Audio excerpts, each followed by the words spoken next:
everyone, and welcome to my channel, Hannah Claire Reads. Today I am doing my April wrap-up and my May TBR. So this video could take quite a while because I read 20 books in April. I'm not going to go into super detail about how I felt about these books. I'm not going to give synopses, but I did want to show you what I read because I felt like it was a big accomplishment reading this much in April. The first book that I read in April was finished on day one, so I really read most of it in March, but that was Empire of Storms by Sarah J. Maas. I gave this book 4 out of 5 stars. It just didn't grip me quite as much as Queen of Shadows, but it was still pretty good. I have decided that I'm not going to continue with this series. If you want to know why, feel free to comment down below and I can tell you. I don't really want to go into that, but I mean, it was an enjoyable read. Next book that I read was the very start of the Owl's Magical Read-a-Thon. So for the Magical Read-a-Thon, I pursued a career as a Hogwarts professor, and I believe I had 7 books that I had to read. The first book that I read was Panic, and this is for my Muggle Studies requirement, which is to read a contemporary. So I read Panic and I loved it. It was so good. I had heard a lot of mixed reviews about it and how there wasn't a ton of character development. I disagree with that idea. I really enjoyed it. It wasn't the perfect book, but I had a lot of fun reading it, so I gave it 5 out of 5 stars. The next requirement that I fulfilled for the Magical Read-a-Thon was my arithmancy credit, and that class required me to read a book that wasn't from my favorite genre. So I chose a dystopian book, and that was The Way We Fall by Megan Crew. This was just interesting to read during this time because this is about a dystopian plague that hits an island, and it was just so similar to what's going on now. I gave it 3 out of 5 stars just because I didn't love the writing style, but I had fun reading it. And the next book I read was for my charms requirement, which is to read a white book. And as a lot of other people have, I read everything.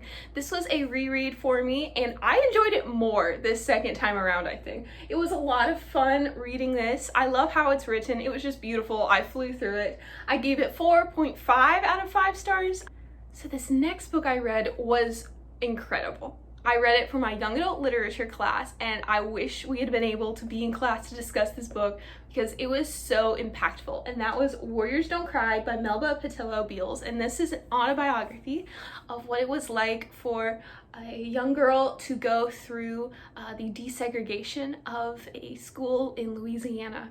And I just never knew how bad it was. And I think everyone needs to read this book because I don't think we're being given an appropriate representation of what the integration period was in our school systems, in our history classes. And this book taught me so much more. It was so good. Next up, I just needed a fun book to read, but it also counted for my Defense Against the Dark Arts course, which was to read a book set by the beach or near water. So I read Second Chance Summer by Morgan Matson. I loved rereading this. It was just so nice. I feel like it's just a breath of fresh air. It just reminds me that summer is around the corner. It was such a wonderful story. This one's so heartbreaking compared to all of the other Morgan Matson books. This is the one that would make you cry, but I just enjoyed it so much. So next I read Fangirl by Rainbow Rowell. I remember reading this in high school and identifying so much with Kath. This time around, I still really enjoyed it, and I think I had a deeper appreciation of a lot of things now that I'm just older. But at the same time, there were definitely some jokes made about eating disorders and mental health and sexual assault that were not okay. And I guess that is sometimes how college students talk, but that doesn't make it okay. So that kind of put me off of this book a little bit. So I gave it 4 out of 5 stars, maybe 4.5, because I really enjoyed rereading it. I counted it for my Ancient Runes requirement, which was to read a book with a heart on the cover. I decided not to read Heartless, but I read Fangirl because there are tiny little hearts on the cover. But I'm really glad that I reread it. Next up, I decided to take a break from my Owls Read-a-Thon, TBR, and I decided to read another book for my senior thesis, and that was Breathing Room by Marcia Hales. I loved reading this book. A lot of the portrayals of tuberculosis in literature are found in classic literature, like Wuthering Heights, or a Jane Austen novel, but they're more romanticized, and this story told what really happens when someone has tuberculosis. Next up is another book I read for my young adult literature class, and that is The Poet X. I've been hearing a lot about this author lately. I'm glad that we read this book in my class. It really gave an interesting portrayal of immigration and religion in young adult literature. Finally, I finished reading Rich People Problems by Kevin Kwan. This is the final book in the Crazy Rich Asians trilogy. I've mentioned this book before as a book that I've been reading for forever. I got it on audio and I finally finished it. I'm so glad that I did. This trilogy is behind me. This is definitely my least favorite in the series. I mean, they just go down as you go through, in my opinion, because I love the original story so much. But I mean, this was still enjoyable. I gave it 3.5 out of 5 stars.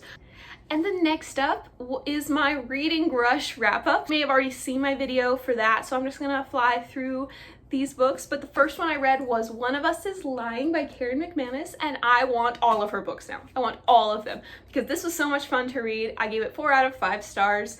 Definitely not perfect, definitely has a lot of trigger warnings, but still really enjoyable. Next up, we have my favorite book of April and my favorite book of the year, and that is Romanov by Nadine Brands. So good, so good. I've been ranting about this book to everyone I can. It is so good. I had to go back and tab some of the most beautiful lines ever. And the final book that I read for Reading Rush is my reread of The Hunger Games. So I'm rereading the series right now, and I read The Hunger Games very quickly. So much fun. 5 out of 5 stars. Loved it. And then we have another book that I started a while ago, and I've been reading just like sporadically with my BCM leadership team, and that is Discipline of Grace by Jerry Bridges. This is the best Christian book I have ever read. It's so good, so influential. I highly, highly recommend this book because it talks about the importance of preaching the gospel to yourself every day, because the gospel isn't just for non-believers, it is also for Christians. Next up, I read another book for my senior thesis, and it's one that I wanted to read for years and just never got around to it, and that is A Death Struck Year by Makia Lucier. I didn't love this story. I didn't really feel like there was any character development. I felt like everything just worked out perfectly for her. So I gave it 3 out of 5 stars. It was interesting to learn about the Spanish flu, but I didn't care about any of the characters, so that's why I gave it 3 out of 5 stars. So next, I did my History of Magic requirement, which was to read a book with a witch in it. So I read Winter by Marissa Meyer, and I'm so glad I finished this series, but so sad at the same time because Winter was so good. It was beautiful. I loved it so much. I want to go back and reread them all. Loved Winter. Winter is just adorable, first of all.